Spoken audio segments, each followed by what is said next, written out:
آتے ہیں وہی جن کو سرکار بلاتے ہیں۔ میری آنکھوں میں بس گیا ہے کوئی، ایسا رشتہ نسبت کا کر گیا ہے کوئی، مجھے محشر سے کیا ڈر علی، مجھے بخشوانے والے ہیں حضرت محمد مصطفیٰ حسین علی۔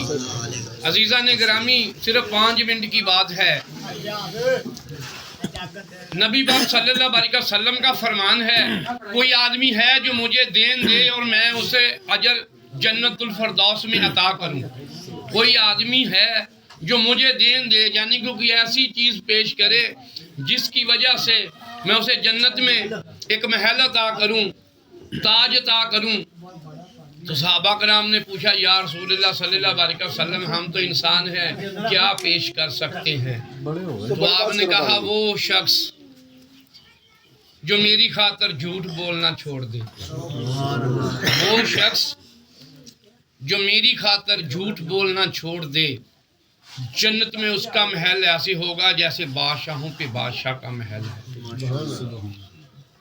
صحابہ کرام نے پوچھا، یا رسول اللہ صلی اللہ علیہ وسلم، اور آپ نے فرمایا، وہ شخص جو کسی کو امانت دے اور وہ امانت میں خیانت نہ کرے، اس کا محل، میں ضامن ہوں کہ اس کے پیدا ہونے سے پہلے، یعنی کہ دنیا سے جانے سے پہلے، قبر میں پیدا ہونے سے پہلے، یعنی کہ مرنے سے پہلے، اس کا محل تعمیر ہو چکا ہوگا۔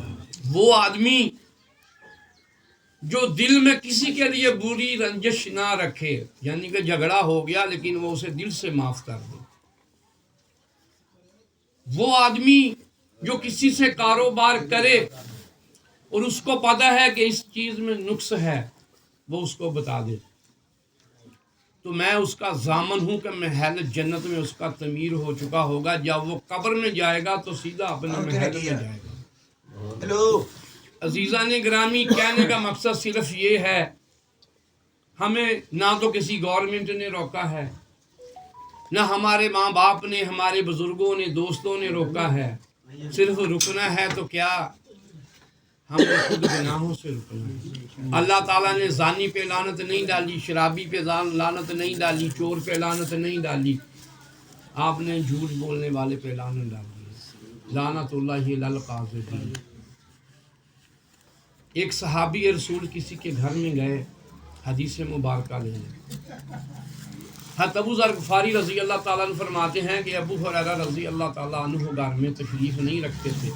میں نے دروازہ کھٹکھٹایا، لونڈی آئی، یا نوکر سمجھ لیں آپ، اس نے کہا وہ گھر میں نہیں ہے، تو انہوں نے بیٹھک کھولی، اس میں بٹھا دیا۔ تو جو مائی صاحبہ تھی، ان کی صحابیہ بیوی، وہ کہنے لگی، لونڈی سے مہمان کے لیے کہیں سے دودھ ڈھونڈ لا۔ وہ دودھ لینے گئی، اس کو دیر ہوگی۔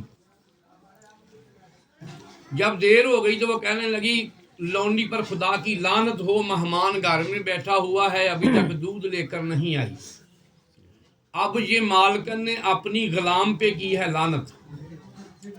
تو وقت کے صحابی اس گھر سے باہر نکل گئے، ادھر سے جن کے پاس آئے تھے وہ آ گئے، وہ کہنے لگے بھی آپ باہر کھڑے ہیں، گھر میں کیوں نہیں بیٹھے؟ وہ خاموش رہے۔ جب ضد کی تو آپ نے فرمایا، نبی کریم رؤوف رحیم صلی اللہ علیہ وسلم نے ارشاد فرمایا ہے، جب کوئی کسی پہ لعنت کرتا ہے، اگر وہ اس کا حقدار نہ ہو تو لعنت لوٹ کر اس کے گھر میں واپس آ جاتی ہے۔ جس طرح تیری بیوی نے، میری بہن صحابیہ نے لونڈی پہ لعنت کی، ہو سکتا ہے اس کو دودھ نہ ملا ہو، اس وجہ سے دیر ہو گئی ہو، تو میں اس خوف کی وجہ سے تیرے گھر سے باہر آ گیا، کہیں یہ نہ ہو لعنت واپس آئے، تیرے گھر میں بیٹھنے کی وجہ سے کچھ حصہ مجھے مل جائے۔ تو عزیزان گرامی، یہ ایک صحابیہ کی اپنی غلام پہ لعنت ڈالی گئی تھی، تو وقت کے جلیل القدر صحابی حضرت ابو ذر رضی اللہ تعالیٰ عنہ اس گھر سے باہر نکل گئے۔ ہم اکثر کہتے ہیں فلاں پہ لعنت ہو، بیٹے پہ لعنت ہو، بیوی پہ لعنت ہو، تو اس کا کہنے والے کو اس کا پتہ نہیں ہے، وہ کیا کہہ رہا ہے کہ جس پہ اللہ تعالیٰ لعنت کر دے وہ ہرا بھرا نہیں رہ سکتا۔ اگر وہ اس کا حقدار نہ ہو، ہم نے اسے کہہ دیا ہو، تو وہ آپ کے گھر میں آئے گی، تو آپ کے گھر کی خوشی شادمانی چھین جائے۔ تو جس پہ اللہ تعالیٰ نے لعنت کی ہو، آپ اندازہ لگا لیں اس کا کیا حال ہوگا۔ تو اس لیے ہماری زمین بھی کانپ رہی ہے، زلزلے آ رہے ہیں، دریا اپنی حدود چھوڑ کر پورے ملک کو بہا کر لے گئے، اور زلزلہ آیا 2005 میں، آپ کا آدھا ملک زمین بوس ہو گیا، کرونا بیماری آئی، آپ کے کاروبار ٹھپ ہو گئے، لیکن ہم نے ابھی تک توبہ نہیں کی، ہم نے ابھی تک توبہ نہیں کی۔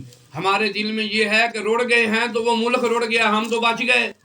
زلزلہ آیا ہے تو کشمیر والوں کے لیے، پٹھانوں کے لیے، بیماری آئی ہے تو غیر ملکوں کے لیے، ہمارے شہر میں تو نہیں آئی۔ تو بھائی موت کسی کو بتا کر نہیں آتی، آفت کبھی بتا کر نہیں آتی۔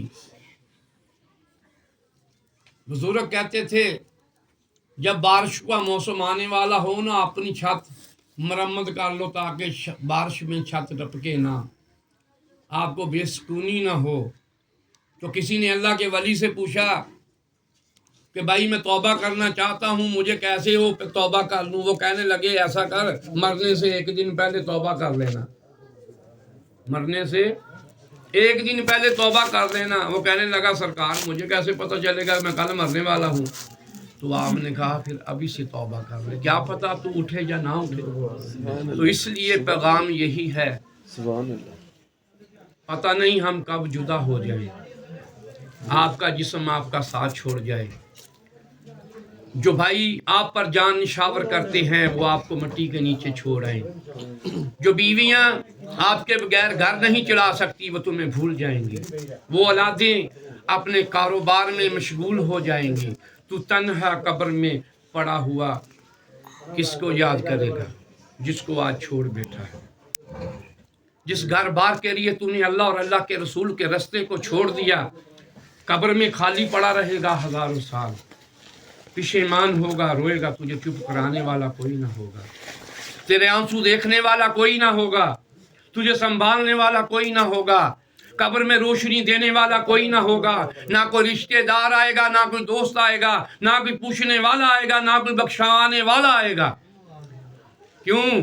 آج تیرے پاس وقت ہے لیکن تو مسجد میں جانا نہیں چاہتا، آج تیرے پاس وقت ہے تو تلاوت قرآن پاک کر سکتا ہے، آج تیرے پاس وقت ہے تو اپنی اولاد کو حافظ قرآن بنوا سکتا ہے، آج تیرے پاس وقت ہے تو ذکر کی محفل میں جا سکتا ہے، آج تیرے پاس وقت ہے تو ذکر کی محفل پہ جا سکتا ہے، آج تیرے پاس وقت ہے تو توبہ کر سکتا ہے، آج تیرے پاس وقت ہے تو اپنی اولاد کو توبہ کے قریب لے جا سکتا ہے، آج تیرے پاس وقت ہے۔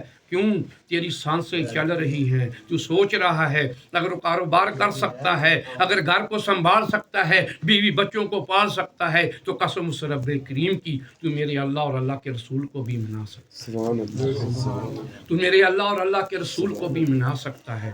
کہیں یہ نہ ہو کہ ادھر موت آ جائے اور ہم کسی گناہ میں پڑے ہوں، کسی لالچ میں ہوں، ہمیں توبہ کا موقع نہ مل سکے، روڈ پہ ایکسیڈنٹ ہو جائے، ہمارے کانوں میں گانے بج رہے ہوں، کہیں یہ نہ ہو کہ ہمیں بیماری ایسی لگ جائے کہ اس کا علاج نہ ہو، پھر توبہ قبول نہیں ہوتی، کمزوری ہو جائے تو توبہ قبول نہیں ہوتی۔ بے شک اللہ غفور و رحیم ہے، تو آج وقت ہے، یہ جوانیاں سدا نہیں رہنے والی، بڑھاپا کب آ جائے گا پتہ نہیں چلے گا، لادیں کب چھوڑ جائیں گی پتہ نہیں چلے گا۔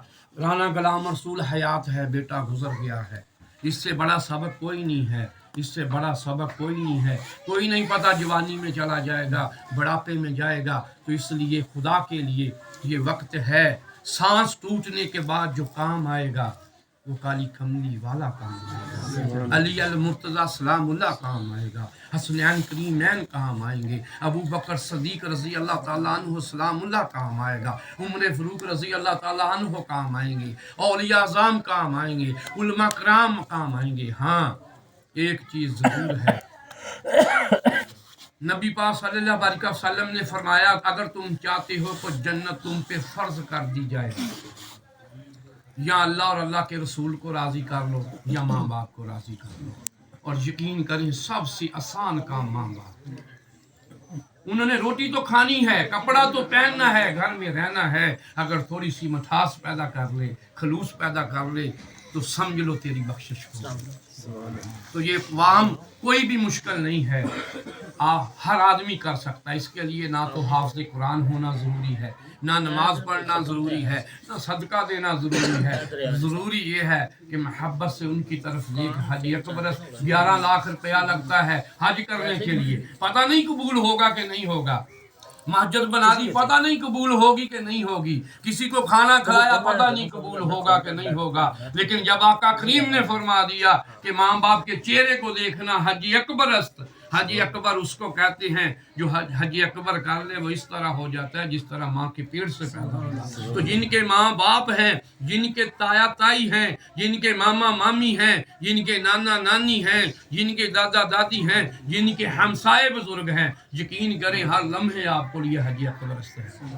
تو یہ نیکی اوکھی نہیں ہے، نہ پیسے سے خریدی جائے گی، نہ پیسے سے خرید سکتے ہیں. یہ نظر ہے جو تمہیں نظروں میں کسی کی اونچائی دے دے گی. آپ سجدہ زمین پہ کرتے ہیں لیکن سنائی عرش والوں کو دیتا ہے. تو اگر آپ نیکی دل سے کریں گے تو عرش والے تمہارے دلوں کی ظاہری اور کشیدہ باتوں کو بھی جانتے ہیں. تو خدا کے لیے خلوص پیدا کریں، نیکی پیدا کریں. اور آخری بات، ایک آدمی کہتا ہے کہ میرے بچے نے پورا گھر سنبھال لیا، ایک آدمی کہتا ہے میرا بیٹا جج لگ گیا، ایک آدمی کہتا ہے میرا بیٹا صدر لگ گیا. دوما پرانی بات ہے. حافظ قرآن ہے، لاہور کے بہت مشہور عالم ہے. میں ان کے گھر میں گیا تو بات چلتے چلتے میں نے ان کا بیٹا بیٹھا ہوا تھا، مجھے نہیں پتا 16 سال کا. تو انہوں نے مجھے دعوت دی محفل پہ آ جاؤ. میں نے کہا یہ کون ہے؟ انہوں نے کہا جی یہ میرا بیٹا ہے. کسی نے کہا، انہوں نے نہیں کہا. میں نے کہا بھائی ذرا نماز جنازہ سنا. کتنے آدمی جنازے میں ہو تو بخشش ہو جاتی ہے؟ 40. اس کے بیٹے کو نماز جنازہ نہیں آئی. حافظ قرآن، مدرسے کا طالب علم، پاک کا مدرسہ، لوگ مولوی اس کے شاگرد ہیں اور اس کے بیٹے کو نماز جنازہ نہیں آئی. غلام رسول بھائی کا جب بیٹا فوت ہوا، میں نے رات 80 آدمی آپ کے خاندان میں ایسے تھے ان کو نماز جنازہ نہیں آئی. میں آپ سے پوچھتا ہوں، صرف میری اس بات کا جواب دے دیں. جب ہم مریں گے نا تو مولوی صاحب آپ کے بھائیوں سے یا بیٹوں کو پوچھیں گے نماز جنازہ کی اجازت ہے؟ اگر اولاد اور بھائی تحفہ نہ دے سکے باہر سے ملے گا. یقین کریں یہ کام نہیں آئے گا جب تک آپ کا جنازہ کامیاب نہیں ہو جائے گا.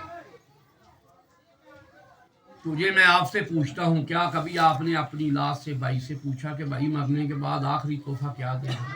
جن کے لیے ساری عمر مرے، دھوپ چھاں نہیں دیکھی، گرمی سردی نہیں دیکھی، حلال حرام نہیں دیکھا، سفر نہیں دیکھا، وہ مرتے سمے آپ کو تحفہ بھی نہ دے سکے، آپ کا حق بھی ادا نہ کر سکے. تو پھر اس بات میں آپ مجھے بتا دو پھر آپ نے ساری عمر کیا کمایا؟